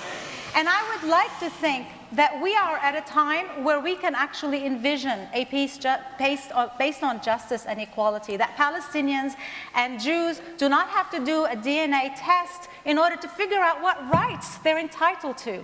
Can't we just live in a country where you don't need that? Absolutely. Okay, so can we have a quick response? Yeah. I mean, Summer started on the high ground and then she descended right back into the gutter. I'd like to go to the high ground myself.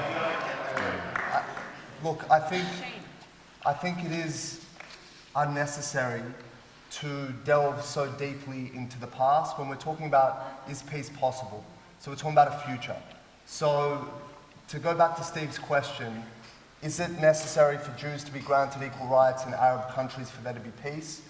I think we're beyond that. So the Jews were expelled, they've been absorbed into that country. My vision of peace is 2 states for 2 peoples. That's always been the solution. So again, I don't care who was there first. I don't care who's genetically linked to whom. I mean, it's come up a lot, but it's not really relevant. I'm happy to start at a point where we agree that there are 2 peoples in the land, 2 distinct peoples who want to have national homes, to enlarge their cultures, to ingather their exiles, and develop prosperous societies. That's the road to peace, really. Yeah. Could I add something, Sherry? Okay. Sherry, okay. Can I just add something? Because I think Summer said some. Yeah, so we'll just go this side and that side. Okay. I would like to actually qualify where in the gutter my statement was when I said that people should not be given a DNA test to establish their rights and what they should be entitled to. Like, which part of we should be all equal is so offensive to you? No, look, I'm all for these sweeping statements about peace and justice and humanity, but then we chisel down into what that actually means for you. I'm not sure that that's so peaceful or just. It's what it means for you. Well, what it means for you, I think, when we talk again about the right of return, this concept of the grandchildren and great-grandchildren of Palestinians displaced in 1948 with the right not to return to their homeland, to a future Palestinian state, but to return into Israel, 7 million people. I don't think that's particularly peaceful. No. This idea of, again, you talk about equality and justice. What exactly are you referring to? Are you referring to one state between the river and the sea, the extinguishment of any Jewish self-determination, How about I'm talking to not shooting protesters, non-violent protesters in the back for starters? How about we start there? Don't massacre civilians. Okay, look, okay, we're going to move on. So, can we have, this lady here's had her hand up for a long time. Over here. Yep. In the front. Okay, we'll go to the lady and we'll come to you, Jason. I understand. I'm moderating, not you. So. I thought the lady was first. Yeah, lady. Yeah. We'll get to you, Jason. We'll get to you. The lady had her hand up before you. Thank you. I need to stand. So you talk about justice. So your name? Yara. Okay. And related to your speech, you talk a lot about the loss in the Palestinian side. I didn't hear anything about the Israeli side, I think. And I wish none of us had to go through such experiences. When we're talking about Israel and Hamas and terrorists and non-terrorists and all these kind of issues, I think it's important to keep in mind that this is an asymmetric conflict, right? Israel is a democratic state, and as a democratic state, it's beholden to democratic values, right? Hamas is a guerrilla organization. It's not a state. It's a non-state player. And Israel should not hold itself to the standards of Hamas. Okay, we'll have a quick response from Alex. Yeah, you go ahead. So this point about asymmetry, and this is something that I hear regularly from anti-Israel activists or advocates for the Palestinian cause, that it's not a conflict at all, that there's this great power imbalance. And it is true that today Israel is an advanced economic power and a military power, and the Palestinians are stateless. But I didn't hear complaints about power imbalance when the United Arab World was invading Israel in 48, 67, and 73 with about 10 times the soldiers and military personnel. So this idea that there needs to be some balance, Israel has achieved what it's achieved because it's focused on building something constructive, whereas the Palestinians, given any inch of autonomy or sovereignty, have built terror infrastructure. So that's where this disparity comes from. It's also a fallacy to suggest that there needs to be a perfect balance for peace to be achieved. In Colombia recently, the government reached a deal with the FARC rebels. There's no balance there. ETA agreed to demilitarize in Spain as well. So the key to peace isn't balance. The key to peace is building a constructive, useful future. Doing something good. For God's sake, build something. You have territory that is sovereign to you now that you can Give us land, we will build something. You've got open the borders. Yeah. Okay, so we're talking about constructive... Quick comment, and we'll move on. Sure. The Palestinians have absolutely no prospect of building anything when their only port to the sea was bombed by Israel, and their only small airfield in Gaza was bombed to smithereens by Israel. Also, they have absolutely no control over their borders. How can we build anything when the occupation and the humiliation is the facts on the ground? The Israeli settlements are increasing. For 25 years, we've been talking peace, while Israel increases the racist, Jewish-only settlements on Palestinian lands. Okay, we'll get to the question of settlements in a second as well. So now we'll go to Jason, and then we'll go to Rabah Frelich. Hi, everyone. My name is Jason, and nothing makes me feel more Australian than an event like ours. So, thank you. Now, to give you a bit of context, like I was born in New York and I live in Perth, but I am to Israel what Aborigines are to Australia. Well, they both claim to be the Aborigines of that land. So you're Jewish? Well, I mean, as far as we can trace back, the reason why I don't look like I'm from... Question. Sorry, guys. My question is about the aid funding. Apparently, Palestinians are the most, have the most, or the most funded minority people in the world, which was news to me when someone had mentioned that to me. I'd like to know more about what we could do with that aid funding in terms of establishing places that foster peace and foster community amongst Palestinian and Israeli and world youth altogether. Are you sure there's no conflict of interest in that question? Maybe. Yeah, well, I have a plan. No, because I know your old man's got a project happening up in Geraldton. You've approached me about this. So, no, we'll have to disqualify that question. No. I don't think this has nothing to do with that, and it's old man's land. Okay. It's actually his old man's land. Very quickly, with regards to the aid. Aid funding. With regards to the aid, what we do know for a fact is that Israel receives more aid than any other nation on earth. $4 billion, $4,000 million every year from the United States only in military aid, let alone in all other aspects of aid.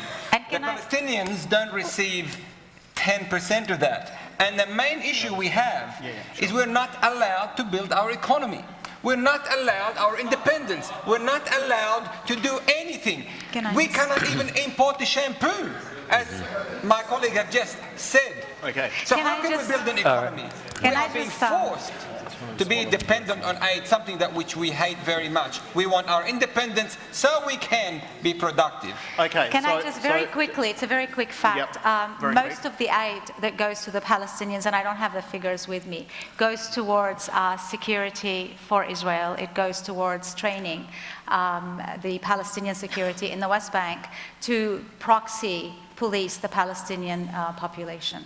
And so that is the reason really why it is going. It is towards Israel's security in the West Bank. Okay, look, we're in the sort of the last half of the discussion now. So what we want to do is we want to focus on the other theme that we talked about. So we've talked enough about the root causes and the origins, the Nakba, the right of return and all that sort of stuff.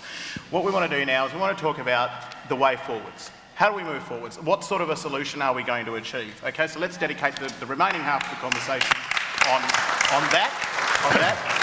I'm probably correct in presuming that by this stage the audience has a reasonable general overview of the way these two sides see this conflict. But his question hasn't been answered. His question hasn't been answered. So, well, okay. If you want to answer that question very quickly, we'll move on. Yep, Naveed.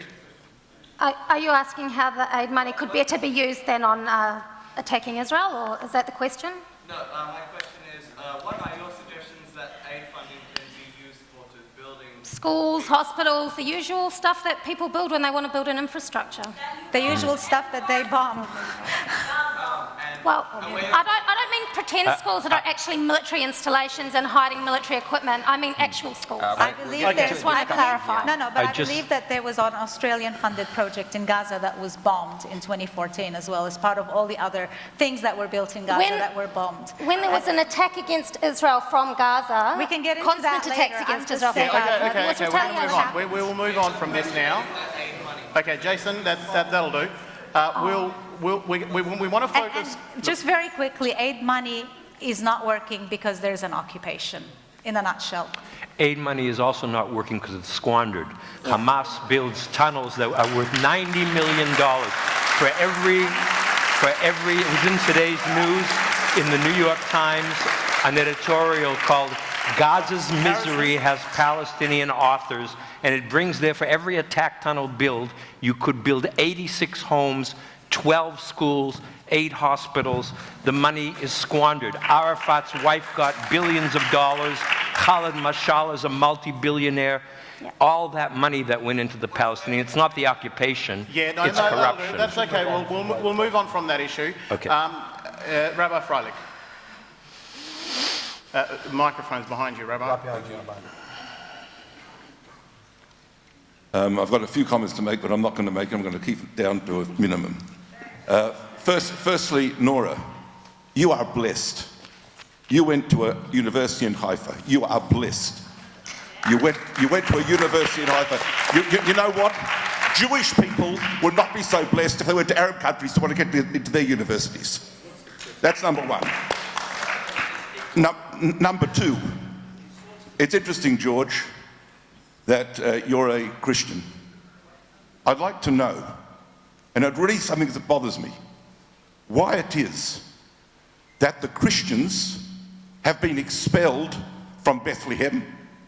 Their churches have been burnt and desecrated. When this is supposed to be about territory, but we know, and it was brought up in the House of Lords in England, that Christians have been persecuted by the Palestinians. So I want to know why that is, when it's supposed to be about territory. All right. Okay, this side of the panel. Yeah, go ahead. You don't have to listen to me because you don't know me. You should listen to the Christian leaders of Palestine. So, if you'd like to see just look up an Australian organisation, look it up. There's the statement of every Christian leader in all the Palestinian territories. I've got it right here in front of me. 13 patriarchs of all the Christian leadership. I'll just read you one paragraph of what they say if you want. You can listen to the facts or you listen to the propaganda from the Israeli side. The facts are, we Palestinian Christians declare that the military occupation of our land is a sin against God and humanity, and that the theology that legitimizes the occupation is far from Christian teaching, because true Christian theology is to love, and we oppose Israeli occupation. That's where the problem is. Okay. Palestinian Christians are treated as third-class citizens. In Bethlehem, they have no right to go and visit the holy sites just across the road in Jerusalem. They need a special pass because they're Christian, not because they're Jewish, to go to visit the holy sepulchre. If my second cousin wants to marry somebody from Bethlehem because they live in Nazareth, they're not allowed. They cannot marry somebody because they're Christian. But if they were Jewish, there would be no such problem. Okay, quick comment, Navi. Okay, I just want to point out to people in the audience who may not know this, Bethlehem is actually under the control of the Palestinian Authority. And it is true that Palestinians who live under the control of the Palestinian Authority, because it is an autonomous region, have to have permits, travel permits to enter into Israel, because obviously when you cross borders, that's what happens. Israel is the only country in the Middle East where the Christian population is not only not deteriorating, which it is in every other country in the Middle East, but it is actually growing. So, in percentage terms, they're actually reducing. From 1950, the Christian population was 20% in Israel amongst the Arabs. Now it is less than 8%. So in percentage terms, it's decreasing because Christians are discriminated against by Israeli laws. No, it's because of conversion and birth rates. There are 65 laws in Israel that discriminate against Christians. Looks like we won't agree on that point. We do need to wrap this up and be out of here before 9 o'clock. So I do let you know we're going to take probably 2 more questions. So, gentleman there has had his hand up for a long time. Just hang on. That gentleman there with the George Clooney, I think. Well, it's the closest thing I could come up with. They'll probably both agree on this. Hi, my name's Ben. Name? My name is Ben. Sorry? Ben. Ben. I would have felt missed out if you hadn't have asked my name for a second time. Look, my question is this. Two-name solution. Names are important. Look, I don't profess to know too much about this situation. I'm intrigued by it. But I am really pleased to hear that both sides are talking about acknowledging each other. The little I do know is there doesn't seem to be a common power or authority that can actually decide where Israel should be and where Palestine should be. So am I naive? Is there somebody? Because I think that's where peace lies. So I understand that there's contention over the United Nations, the accords and the treaties all seem to be set aside. Where are we headed? Where will a decision be made? Can I just add, before we go to answer this question, you can start from this side, but I just want to add a caveat to that. A large part of this whole debate revolves around Israel's right to exist. We hear that all the time, that this side is denying Israel's right to exist. Now, I'd like some clarity on well, this I think sounds to me like Ben's question. Yeah. How do you define Israel? Is it Israel pre-67 borders, or is it Israel including the West Bank and Gaza? Should Israel annex that land? So, Rabbi? I think it's pretty much already been agreed upon, and the Palestinians have said the 1967 borders, and it's been understood that that will be with land swaps. Right. And in fact, everybody knows where the land swaps will be. Right. Everybody knows that there'll be a symbolic gesture giving a limited amount of right to return, because Israel will not have a complete right to return. That's not coexistence, that's destruction of the Jewish state, and that's not what we want for peace. The problem is, as I understand it, a generous offer, the last one made in 2008 with Olmert, it was rejected because the Palestinians can't really accept a limited right to return and end the conflict. And I've seen this in Palestinian policy networks where they say, yes, we have a two-state solution, but that's like the first step to get the final state. We will have the Palestinians in Israel and the end of the Jewish state. That's what we used to call salami politics. You know, you get one slice and then you get another. But that's not going to work. You know, as I said before, the Palestinians and the Arabs tried to win militarily and they failed. They tried with terrorism and they failed. And they're trying now with the delegitimization of Israel, and it will fail because it's not a constructive bid for statehood. It's not a positive aspiration. Okay. It's a rejection of the state of Israel, and that's not peace and that's not coexistence. Okay, quick response, and it will take one last question, and that'll be the end of that. So, one last question. Okay, just to address the three issues. The Palestinians were the victims of Israeli terrorism. Oh, come on. I think your victimhood mentality is the whole problem. That's the problem. Civilians. And the violence of the Israeli state is very well documented. Every day, Palestinians are subjected to Israeli state-sponsored terrorism. With regard to the final solution, the Arab peace plan was on the table very clearly from the early 90s. And the Arab states, 22 of them, signed up to the Arab peace plan. In return for Israel relinquishing control of the occupied Palestinian territories, even to the extent that the PLO agreed to have a demilitarized state.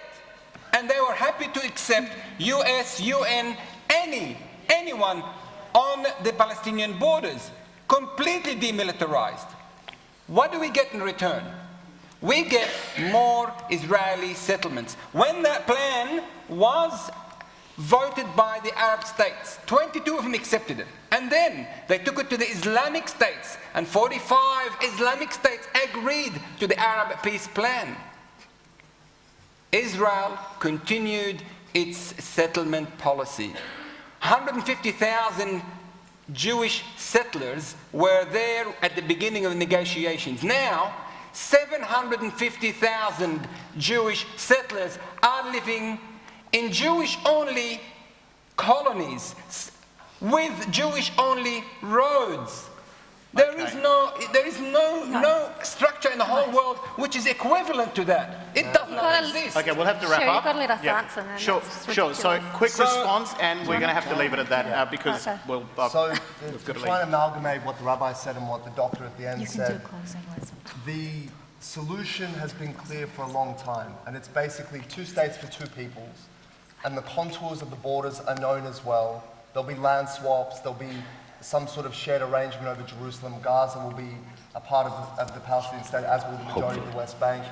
Everyone knows what this looks like. And this was offered 3 times in the last 20 years by Israel, and it was rejected every time without counteroffer. In Camp David, when this was offered and Arafat walked out, Bill Clinton said this is a historic betrayal. The Saudis said that you have given away the future of the Palestinian people.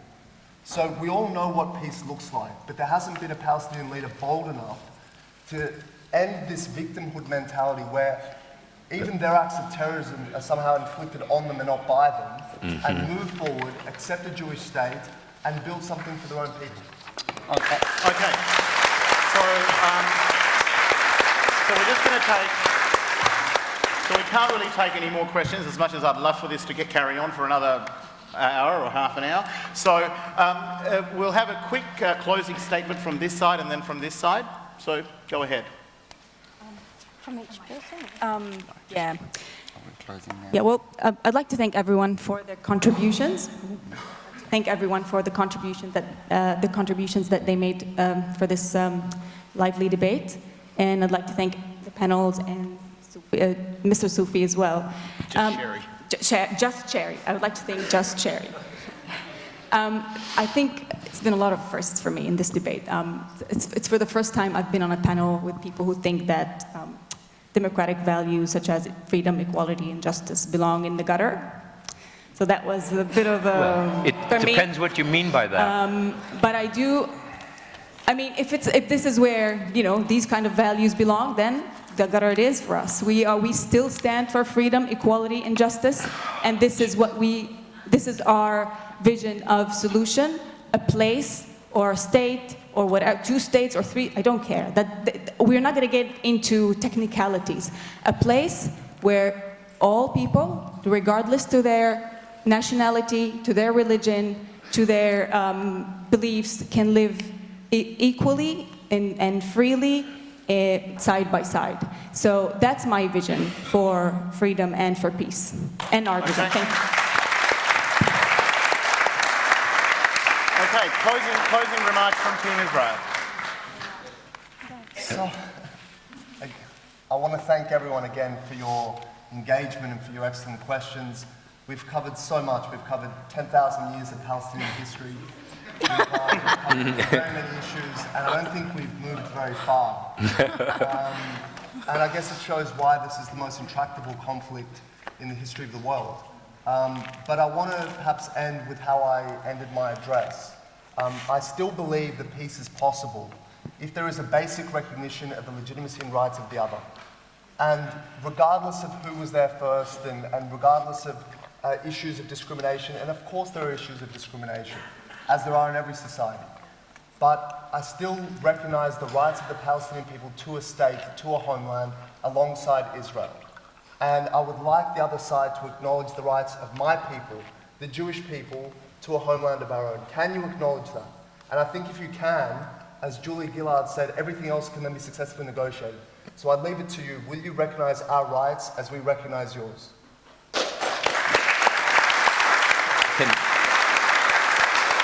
Sherry? Okay, so we've heard from both sides of the panel, and is there an answer? Do you actually want to go? Yeah, that wasn't rhetorical. Absolutely. The Palestinian people and the Palestinian leadership have repeatedly and consistently... Oh, come on. Okay. Like what Abbas said 2 weeks ago? Do you want All right, that's... Okay, we've want to hear yourself speak? That's fine. If you want to hear yourself speak. We've had the closing remarks. No more discussion. Okay, that's the end of that. So thank you very much to ladies and gentlemen. Thank you very much for your time. Just hang on, we're not done yet. Thank you.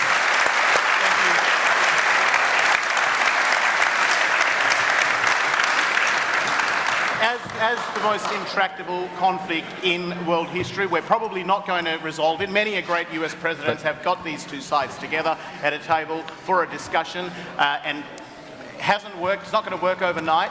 But I think we will probably all agree that by bringing them together in Australia, we're setting forth an example that can be emulated by Jewish and Palestinian communities around the world. And as long as we keep engaging with each other, I think one day there will be peace. So is peace possible? Haim shalom ifshari, hazat salam mumkin? It's possible. Make up your own mind. Okay? A big round of applause for all our panelists. Thank you. Yeah.